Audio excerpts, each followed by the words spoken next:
এবারে জানবো গ্যাস সংকটের খবর। মাতারবাড়ি ভাসমান এলএনজি টার্মিনালের যে কারিগরি ত্রুটি তার প্রভাবে রাজধানী সহ সারা দেশে চলমান গ্যাস সংকট তীব্র আকার ধারণ করেছে।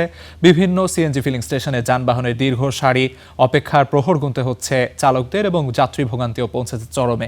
এ সম্পর্কিত সবশেষ খবর জানতে সাভার থেকে যুক্ত হচ্ছেন সহকর্মী সোহাগ সিরাজি, আর নরসিংদীর খবর জানাবেন বদরুল আমিন চৌধুরী।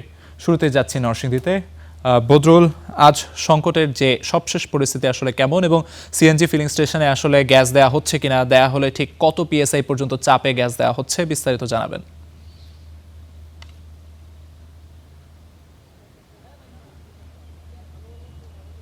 আরিফ, আজকে সকালে আমি লক্ষ্য করছি যে প্রতিটি যেই পাম্প রয়েছে অর্থাৎ সিএনজি স্টেশন সেগুলো কিন্তু বিশাল সারি, গাড়ির সারি, যানবাহনের সারি আমি লক্ষ্য করেছি। এবং আপনি আমার পেছনে তো লক্ষ্য করবেন যে গাড়ির যে বিশাল সারি রয়েছে তারা কিন্তু গ্যাসের জন্য অপেক্ষা করছেন দীর্ঘ সময় থেকে। এবং আজকে লক্ষ্য করছি যে যেই পাম্পটিতে আমি দাঁড়িয়ে আছি, গত বেশ কয়েকদিন পরে প্রেশার একটু বেড়েছে, অর্থাৎ এখন কোথাও কোথাও 120 থেকে 130 পিএসআই গ্যাস এখান থেকে পাওয়া যাচ্ছে বলে তারা আমাদেরকে জানিয়েছেন। তারপরেও এটি কিন্তু একেবারে যানবাহনের জন্য স্বাভাবিক যেই সূচক সেটি কিন্তু নয়। এবং গ্যাস কর্তৃপক্ষের সাথে আমাদের কথা হয়েছে, তারা বলছেন যে আরও কয়েকদিন সময় লাগবে এটি স্বাভাবিক হতে, এবং স্বাভাবিক হলেই কিন্তু এই পরিস্থিতি থেকে উতরে যাওয়া সম্ভব হবে। এবং গ্যাস স্বল্পতার কারণে নরসিংদীতে ত্রিমুখী একটি সমস্যা বিরাজ করছে। যেহেতু গ্যাস নির্ভর যেই শিল্প কারখানা রয়েছে সেগুলো চলতে পারতেছে না, এবং সেই সাথে সাথে বাসা বাড়িতে যারা গৃহিণী রয়েছেন তারা কিন্তু ব্যাপকভাবে তারা মানে একটি বিপর্যয় পরিস্থিতির অবস্থায় তারা পড়েছেন। তারা অনেকেই কিন্তু বাইরে থেকে সিলিন্ডার কিনে এনে, কেউ লাকড়ির চুলা কিনে এনে কিন্তু রান্নাবান্নার কাজ করছেন, এবং তারা কিন্তু তাদের সংসার চালাতে তার হিমশিম খাচ্ছেন। সেই সাথে আমি আপনাদেরকে আরেকটু দেখাতে চাই, এই যে আমার পিছনে দেখতে পাচ্ছেন সবাই কিন্তু চালক, মোটামুটি তারা 3 থেকে 4 ঘন্টা সেখানে বসে আছেন গ্যাসের জন্য।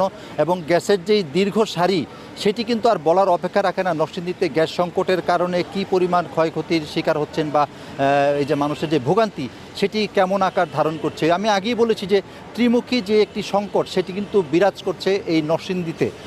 আমি চেষ্টা করবো একজনের সাথে কথা বলার জন্য। আচ্ছা, কি অবস্থা বলেন তো আপনাদের? অবস্থা কি, ওই 3-4 ঘন্টা ধরে বসে রয়েছি লাইন, ফাঁকদা গাড়ি আয়া বিএপি বলে একটা লাইন দেওয়ার 10 টাকা লয়ে যাক, আর মানুষ 4 ঘন্টা ধরে বসে রয়েছে, খবর নাই।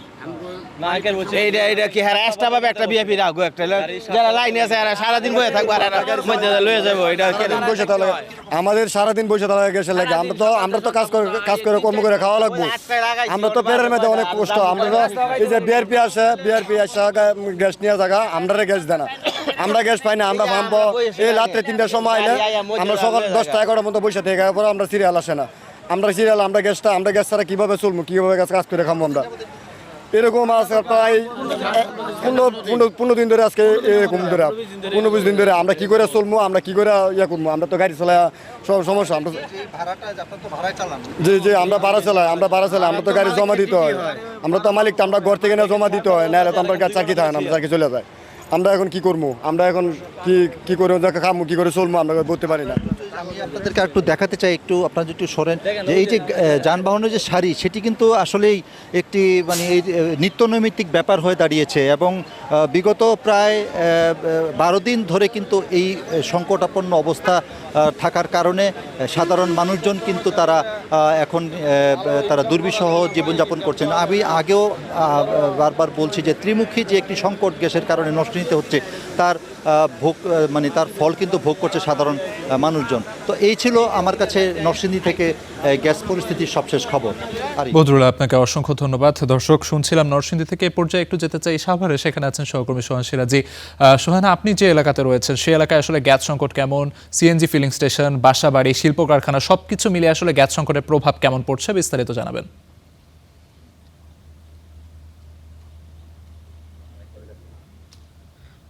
জি আলিফ, শিল্পাঞ্চল যে সাভারটি রয়েছে রাজধানী লাগোয়া, এই অঞ্চলটিতে কিন্তু বেশ কিছুদিন যাবৎ গ্যাসের যে সংকট সেটি কিন্তু তীব্র আকার ধারণ করেছে। তবে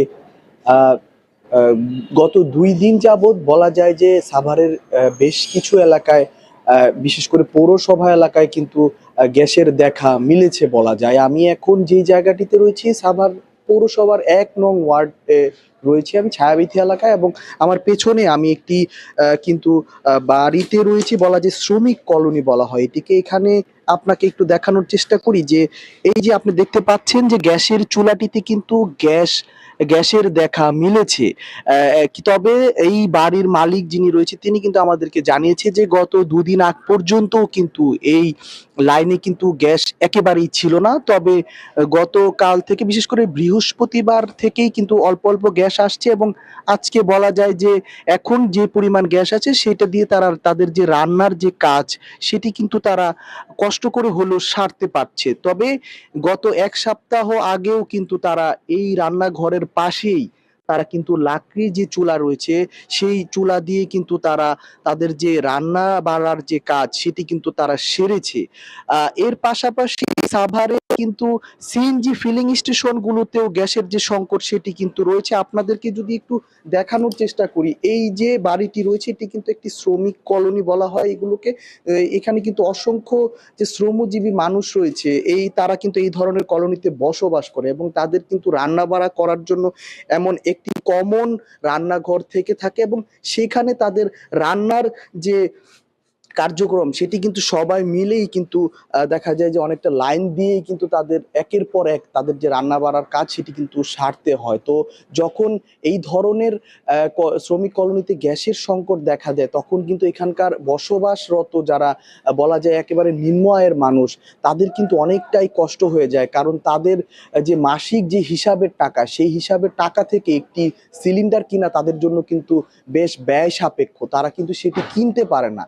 এর পাশাপাশি তারা যেহেতু প্রতিদিন সকালে তাদের কর্মস্থলে চলে যায় সেই জন্য তারা কিন্তু বারবার বলছে দিনের একটি বেশিরভাগ সময় তাদের কর্মস্থলে থাকতে হয়। তারা কিন্তু বলছে যে দিনব্যাপী তাদের নিরবিচ্ছিন্ন যে গ্যাসের সরবরাহ সেটি যেন বজায় থাকে, এবং অতি দ্রুত গ্যাসের যে চাপ সেটি যেন আরো বৃদ্ধি করা হয়। এবং আমরা তিতাস গ্যাস কথা বলেছি, তারা কিন্তু বলছে যে এই যে সপ্তাহটি চলছে এই সপ্তাহের মধ্যেই তারা গ্যাসের যে সরবরাহ সেটি স্বাভাবিক পর্যায়ে নিয়ে আসার জন্য সর্বাত্মক যে চেষ্টা সেটি কিন্তু তারা চলমান রেখেছে। তো আলিফ, এই ছিল আমার কাছে সাভার থেকে গ্যাস সংকট নিয়ে সবশেষ তথ্য।